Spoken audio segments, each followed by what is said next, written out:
It's spring break. The hotels in Key West have been sold out for months. I might be able to get a bead on a bunk in a youth hostel. But between us, I think that's asking for trouble. You don't know what kind of roommates he'd get, or what they might be into. He cleared his throat. Might there be room on your houseboat? I know he'd love to have some special time with you. No can do, I said briskly. Rory and I hadn't lived together enough to bond quite like sister and brother. After my parents' divorce, I spent only alternate weekends and Wednesdays with Dad. And the weekends dwindled further once he remarried and moved 2 towns away. Rory and I had never shared a room or a tent or, for that matter, a mother. Think Airstream trailer on the high seas. The smallest model.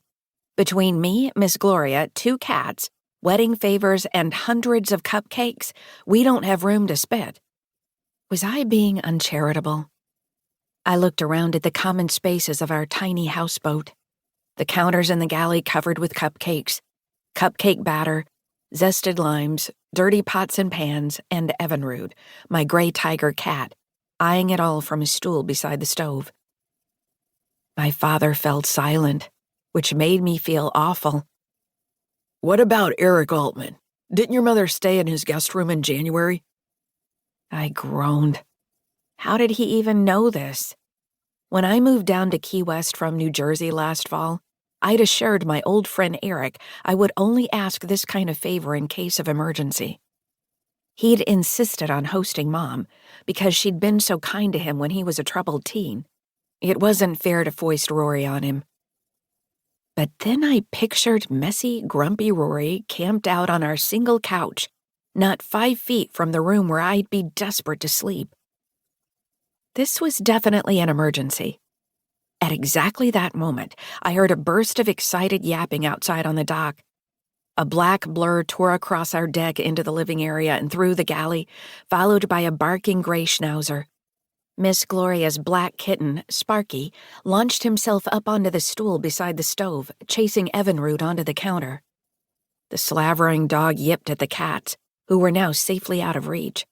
The animal leaped higher, nipping at their paws. They sprinted across the 2 trays of pale green cupcakes that were waiting for icing, tipping them up perpendicular to the counter. The cupcakes crashed onto the floor and splattered into a million pieces. "Shoo!" I shrieked. I waved my arm at the schnauzer, knocking into the bowl of green batter, which rocked and then tilted, dumping its contents down the front of the stove. "Gotta go right now," I said to my father. "I'll ask Eric." I hung up the phone and lunged for the cats. Evinrude slipped through my fingers and vanished down the hall after Sparky. "Et tu, Brute?" I yelled after him.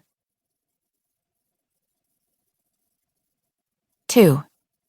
And somewhere a souffle has just fallen. Charlotte Druckmann. I grabbed the dog by the collar and marched her out onto the deck.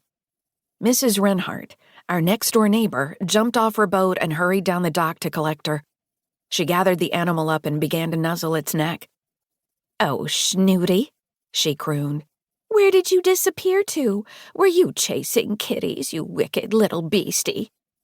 She broke into a wide smile, the biggest I'd ever seen on her face.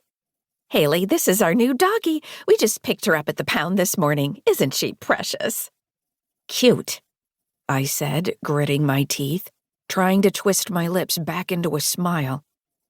I briefly considered describing the carnage the dog had created, but what would be the point? And my own animal was just as guilty. "You might want to keep her on a leash until she gets better acquainted with the cats." "Good idea," Mrs. Renhart said as she headed back to her boat, the dog in her arms. "Snooty was a little lamb," she sang, cradling the animal like a baby. I swept up the bits of cupcake which had scattered like exploded shrapnel, mourning their perfect texture and delicate green color. As I dumped them into the trash, Evinrude peered around the corner into the kitchen, his gray ears and white whiskers twitching. "Bad kitty," I said. "You're supposed to be helping, not making things worse." He trotted over and wound his lithe, striped body in figure 8s around my legs, purring as loud.